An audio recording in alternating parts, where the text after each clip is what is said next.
So, Megan, the last one we were talking about idioms, but we didn't cover them all. Let's go over some more idioms. Okay. All right. So, the first one is, what activity is in your blood? I would say anything with nature is in my blood. So hiking or especially kayaking. I love going kayaking.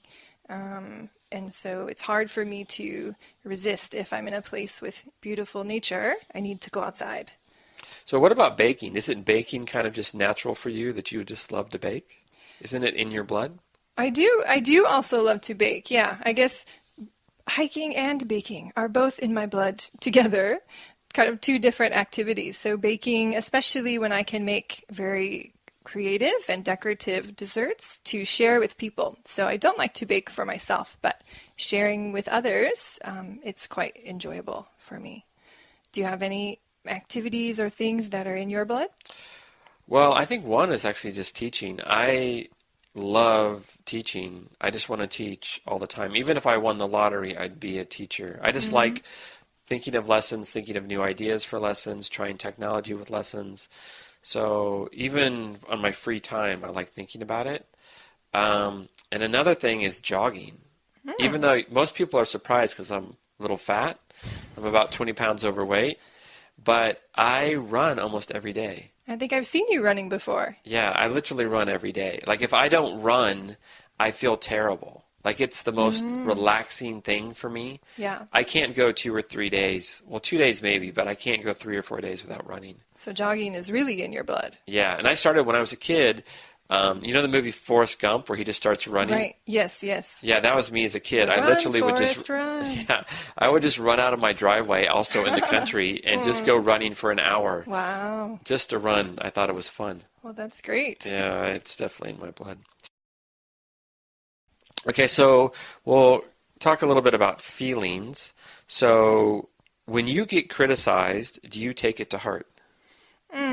I think my first reaction is to take it to heart. So sometimes I might be a little oversensitive when I first get criticized. But after some time passes and I'm able to think about it, usually I can see how that criticism can be useful and I can try to make a change or improve something. Or I can decide that I don't care about that person's opinion. What about you? What do you how do you respond? Yeah, I used to take things to heart a lot, but as I've gotten older, as many people do, now a lot of it just rolls off my back. As we say, like water off a duck's back. So it doesn't bother me at all. Yeah. Yeah, I just realize that everybody has different opinions and don't worry about it. Yeah, I think that's a good attitude to have. Yeah. Okay, so the next one also about feelings and opinions. So are you more likely to bite your lip or speak your mind when you disagree with somebody? I think it depends on the situation.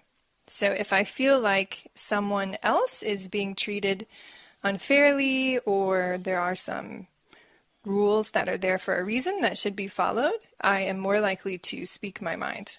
But if it's something personal or just related to me, I might bite my lip to try to keep the peace. What would you do? Bite your lip or speak your mind? Well, I have a big mouth, so no. So I always speak my mind. So I have a really big mouth. I just never keep it inside. Yeah, it's really hard for me to bite my lip. Yeah, so that can be a bad thing. But sometimes good. Yeah. Say it like it is, as they say.